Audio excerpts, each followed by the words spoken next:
kwabaseKolose, isahluko sokuqala. uPawuli, umpostoli kaKristu Jesu ngentando kaNkulunkulu, noTimotheo umzalwane, kubo bonke abaseKolose, abangcwele nabazalwane abakholwayo kuKristu. Makube kini umusa nokuthula okuvela kuNkulunkulu uBaba wethu. Simbonga njalo uNkulunkulu uyise weNkosi yethu uJesu Kristu nxa sinikhulekela.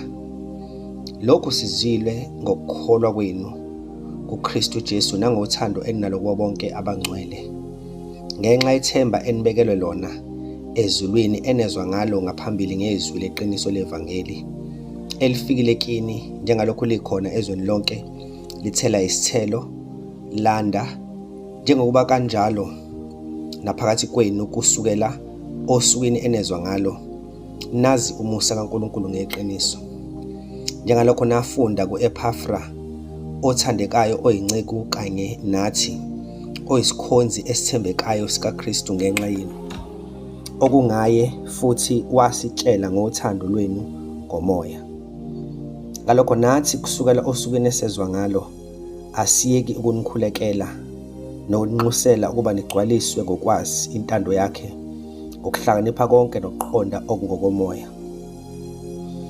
Nihambe ngokufanele iNkosi, niyithokozise ngakho konke, nithela isithelo emsebenzini yonke elungile, nikhula ekumazini uNkulunkulu, niqiniswe nokuqiniswa konke ngokwamandla enkazimulo yakhe, kuze kube ngokubekezela konke nokubheka kade ngokujabula.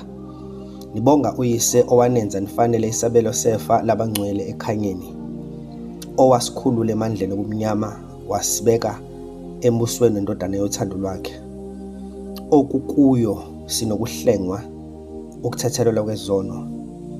Yona ingumfanekiso kaNkulunkulu ongenakubonwa, izibulo lezidalwa zonke, ukuba kwadalelwa kuyo konke okusezulwini nasemhlabeni, okubonwayo nokungabonwa, nokuba kuyizihlalo zobukhosi, nokuba kuyimibuso, nokuba kuyizikhulu, nokuba kuyisiphathimandla, konke kwadalwa ngayo, kwadalelwa yona. Yona ingaphambi kwakho konke, nezinto zonke ezimi ngayo. Yona iyinhloko yomzimba, ngisho ibandla, engukuqala, izibulo kwabafileyo, ukuze yona ibe ngokuqala ezintweni zonke. Ngoba kwaba kuhle kuye ukuba ukugcwala konke kuhlale kuyo.